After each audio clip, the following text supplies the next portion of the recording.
Sebenarnya kalau kita lihat Yang Hormat, tadi saya tertarik dengan ucapan Padang Rengas berhubung dengan apa yang kelemahan berlaku selama ini. Sebenarnya kelemahan yang besar berlaku selama ini ialah Yang Hormat bahawa agreement Malaysia itu tidak dimasuk dalam perlembagaan semenjak penubuhan Malaysia itu sendiri.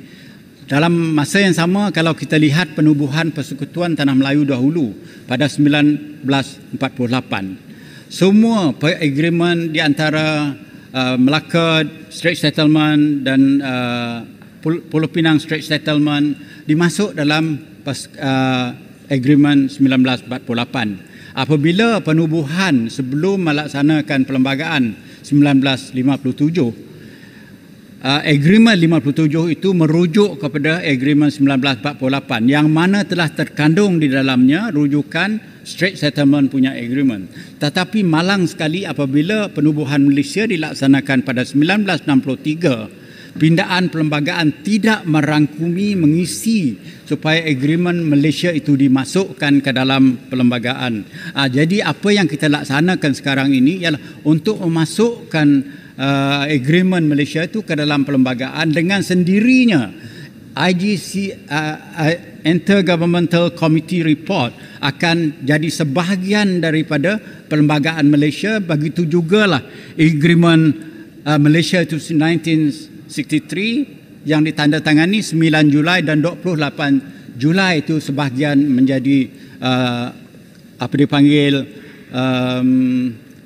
constitutional instrument kepada perlembagaan Malaysia. Jadi boleh dirujuk dan boleh guna pakai, dan pihak Sarawak dan Sabah boleh menuntut apa saja perjanjian yang telah diletakkan di dalam 3 dokumen tersebut. Minta penjelasan. Ya, tadi yang Berhormat Menteri telah sebut ada beberapa sebab itu cadangan yang kita bentangkan, ya, berkenaan otonomi kesihatan dan itu penurunan kuasa kesihatan dan perubatan dan pendidikan. Kami yang bentangkan itu tidak dapat diuruskan dalam pindaan run undang-undang ini.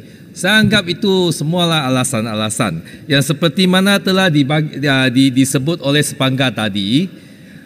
Dulu semasa GPS menolakkan run undang-undang yang dibentangkan oleh Pakatan Harapan, ada enam alasan yang diberi. Tapi tadi sepanggar sebut semua alasan yang diberikan oleh GPS untuk menolakkan itu run undang-undang IUU yang kita bentang itu pada masa itu, semua pun tak wujud dalam sebelum pembentangan run undang-undang sekarang. Oleh itu saya rasa bolehkah Yang Berhormat Menteri berilah kami satu jangka masa di mana dalam masa itu penurunan kuasa perubatan dan kesihatan dan pendidikan boleh dibuat. Sekurang-kurangnya make it under the concurrent list of power between the federal and the two states, Sabah and Sarawak. There are specific concurrent list, iaitu dalam pindaan yang saya cadangkan, iaitu spesifik tu Sabah dan Sarawak. Bilakah jangka? Dan jangan kita tunggu semasa PRN ke-13 barulah bentanglah. Baik, okay. Terima kasih.